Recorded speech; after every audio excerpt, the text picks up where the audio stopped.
So the first tool that I used was meditation. And I am someone who has been meditating, I'd say for about 5 years now, off and on. I'm not the most consistent person. Or really what I do with meditation is I use it when I need to. And so when I first started, I was using it a lot. I was meditating like every day. I was using the Headspace app. Shout out Headspace. I love Headspace. And I will say in addition to the app, one thing I also used this year a lot was I listened to Headspace radio.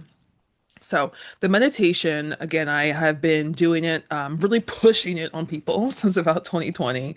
And when I first started meditating in 2020, it was a lifesaver for me.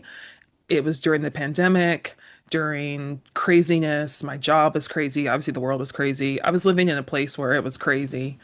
And I think I felt like trapped. Like I was trapped in my head. I just had so many thoughts going on, so many fears. I was really afraid to go outside because it was like it was COVID and it was also like so racist. So if you were a black person in 2020, ciao, we made it through that year, but it was crazy. And so I started meditating. I don't even know, you know what it was? I actually the my previous employer, they had put on a meditation workshop. Shout out to, I won't shout out the college and high and universities are not the best place to work, but one thing they do is they have a lot of resources for their staff that you can take advantage of by being on campus. So I did really enjoy that. They had a meditation, like a wellness center on campus, and they offered a meditation course to the to staff and faculty.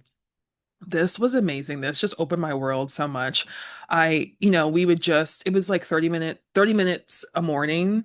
And we had a meditation teacher who like actually guided us through meditation, which I think was very helpful because a lot of people, I think they think of meditation and they're like, okay, just close your eyes and you breathe. And it's like, there's more of a strategy to meditation instead of just closing your eyes and breathing. And I think a lot of people, especially Westerners, we just like like, oh, that's like that silly stuff, or like sort of like scuff, I don't even know the word, put our nose up to it. I have tried to push meditation so much on so many people, and I still feel like a lot of people are still really hesitant to it.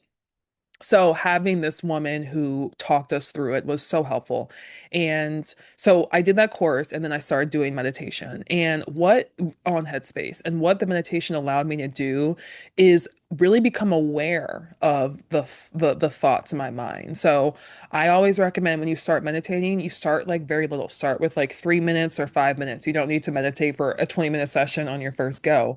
And when you do that over time, it is very easy sometimes for me to spend the whole 5 minutes thinking about something, like following some storyline in my head, and then the person's like, "Okay, time's over," and I'm like, "Oh shoot!" Like I just spent half of that meditation in another place. When that happens, that's okay.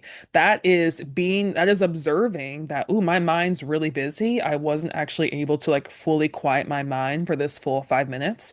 Like, it's okay. I think another huge thing that we do with meditation, especially maybe the way it's designed on Headspace, is like you do the meditation, and if your mind trails off, people are like, well, it failed. And it's like, it's not a failure if your mind trails off during meditation. If you catch yourself doing that while you're meditating, what you can do is like, oh, I was thinking this, and you notice it, and then you let that thought go. And that's it. And then you come back to your breathing. So even like this, messing up or not being able to meditate for the full time, when you do it repeatedly, you really start to recognize and become aware of some of the same stories or the same stories or the same dialogues or adjectives that you were using in your mind to describe and think about things. And doing this repeatedly, the meditation, again, shout out to the Radio Headspace. I love their episodes. The episodes are like everyday sort of stories about how we think about situations. So this repeated practice, doing this every day for an extended amount of time, I really now am in this place where I'm like so aware of my mind and what's going on in it. Not at all times, like some days are better than others, but I'm really able to catch and just observe and not judge, but like see what I'm telling myself and yeah, observe that, right? And like, am I talking to myself negatively? Am I talking to myself positively?